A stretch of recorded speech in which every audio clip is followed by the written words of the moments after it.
Voilà, c'est ça, c'est bien. 3 heures par semaine, ces CM2 parlent chinois.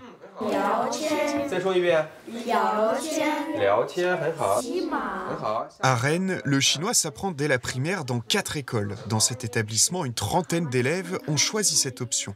Premier cours, j'aurais pu arrêter, mais j'ai découvert que la culture chinoise, c'est passionnant. Ce que je préférais vraiment au début, c'était la culture, même si la Chine était vraiment très loin.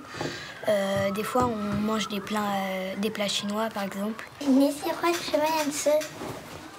L'écriture et la prononciation sont remplies de subtilités.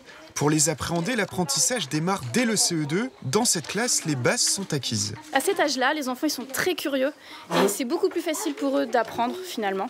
Et une fois qu'ils ont trouvé cet intérêt pour le chinois, il y a de fortes chances après pour qu'ils continuent dans les classes supérieures. L'intérêt, 4000 écoliers, collégiens, lycéens l'ont trouvé en Bretagne. Après l'Île-de-France, la région est deuxième dans l'apprentissage du chinois. Depuis 20 ans, le nombre des élèves a très fortement augmenté. La demande aussi, la demande est assez forte. Mais tout ça suit l'évolution de la Chine. La Chine d'il y a 40 ans et d'aujourd'hui, ce sont deux réalités complètement différentes.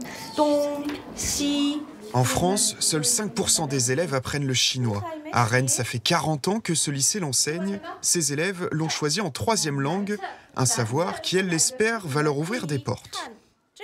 S'il y a des branches d'un certain métier qui partent en Chine, c'est vrai qu'on serait plus prioritaire en sachant déjà parler chinois. Aujourd'hui, un jeune qui prend le chinois, c'est pas pour le côté exotique de la Chine, plus du tout.